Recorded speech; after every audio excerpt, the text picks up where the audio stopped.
5 takeaways from Trump Putin call on Ukraine ceasefire. President Trump and Russian leader Vladimir Putin held a highly anticipated phone call Tuesday, after Ukraine last week agreed to a U.S. proposed 30-day ceasefire in the war with Moscow. Putin rejected that proposal Tuesday, according to the Kremlin's readout of the call, but responded positively to Trump's proposal of a more limited 30-day ceasefire on energy facilities on both sides of the conflict. "We agreed to an immediate ceasefire on all energy and infrastructure, with an understanding that we will be working quickly to have a complete ceasefire and, ultimately, an end to this very horrible war between Russia and Ukraine," Trump wrote Tuesday afternoon on Truth Social. Putin also laid down some steep demands for broader peace talks, such as the complete cessation of foreign military assistance and the provision of intelligence information to Kyiv, according to Moscow's readout. However, neither side mentioned any demands for Ukraine to cede territory to Russia, something the Trump administration has suggested is inevitable in a peace deal. The U.S. said negotiations on a broader ceasefire and peace deal would begin immediately in the Middle East. Here are some of the key upshots from the call. Putin rejects full 30-day ceasefire. Secretary of State Marco Rubio, after securing Ukraine's support for a 30-day ceasefire in talks last week, said it was now time for Putin to show he's serious about peace. The Russian leader expressed various concerns about that proposal, according to the Kremlin's readout.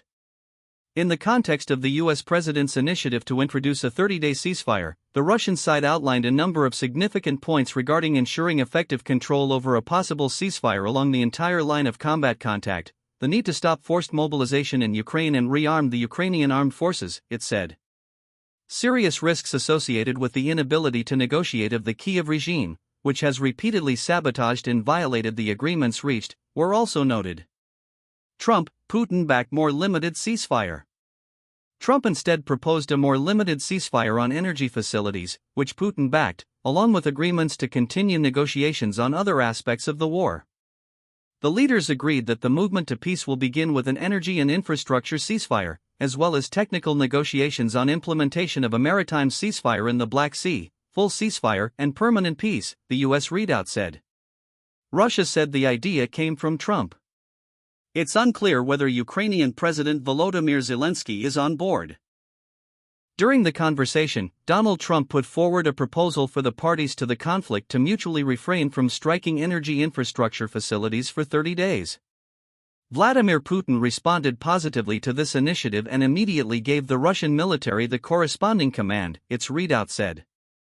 Ukraine's energy infrastructure has long been a focus of Russian aerial attacks. Ukraine's ability to strike inside Russia has increased throughout the war, and Monday, Ukrainian drones attacked a fuel facility in Russia's Astrakhan Oblast. Putin demands end to U.S. support for Ukraine.